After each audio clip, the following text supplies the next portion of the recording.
Going on? We're talking about Shaquille O'Neal mad with Mad Dog Ruzzo calling him only the fifth greatest center ever. I'm Team Shaq, and I will go against anybody trying to downplay Shaq. Now, I thought that Stephen A. Smith and Jay Will were a bit harsh with Wilt Chamberlain because they downplayed what he did. Because Wilt Chamberlain is like Babe Ruth. He's in his own stratosphere. So you almost got to say he's his own category.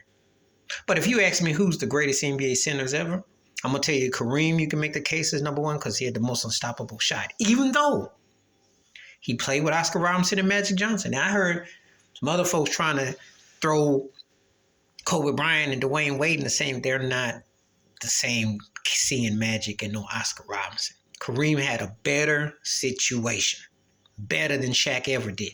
Then he had James Worthy to boot. Shaq ain't never played with a third wheel top tier dude.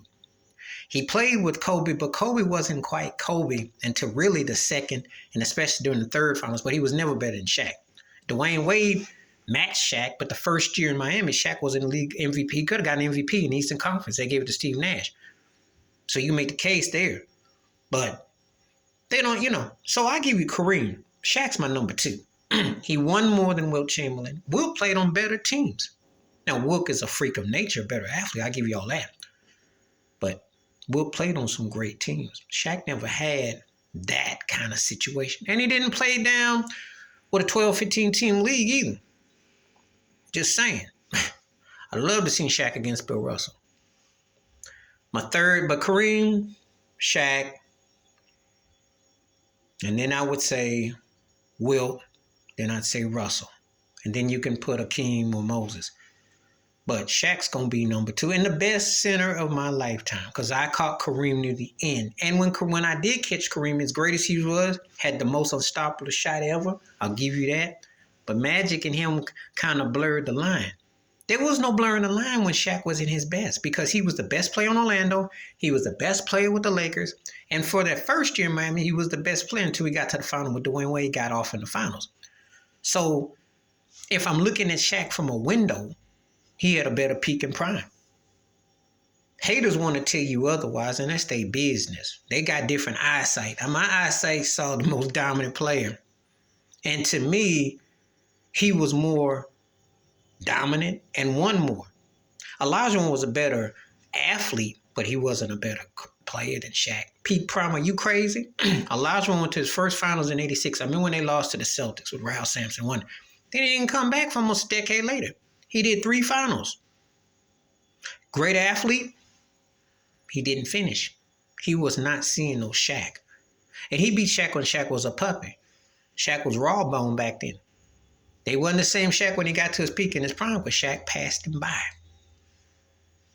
So it's fashionable for people to say Shaq came with. Yeah, Shaq could have worked on a few things. And he probably left some points up and maybe a ring out. But who wouldn't want his career? Who wouldn't want the last guy to three-peat in the finals, 4 rings, 3 finals MVPs, league MVP, et cetera, et cetera? Who wouldn't want that career? And it is better because rings do not only just rings, but the way he dominated. They changed the rules for him. So he's got that in common with Wilt and Kareem. So he belonged in that sentence right there. Olajuwon didn't change no rules. Moses didn't change the rules. And then Mad Dog tried to throw Tim Duncan, who was a tweener, but more of a power forward.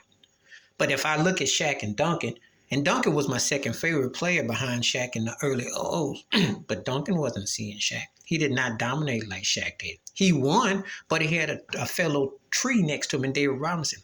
Give Shaq David Robinson, and let's see what he do. See, so anything you throw at me, I'll throw it back at you. You give Shaq Magic and Oscar Robinson, and let's see how many rings he's got on his fingers and toes. Because I'm telling you, he never had that kind of point guard. Just saying. So Shaq's number 2 center for me. And you can make a case with him and Kareem if you want to go there. Because Kareem had better teams too. Everybody, Kareem, Wilt, Russell, who are the holy grail of centers, had better teams and cast than Shaq did overall. And Shaq still is in that table. Please hit like, subscribe, welcome thoughts, comments. And I do respond. Thank you. Wash your hands. Keep your mind clear. Watch out for nothing shit if you feel like I'm out.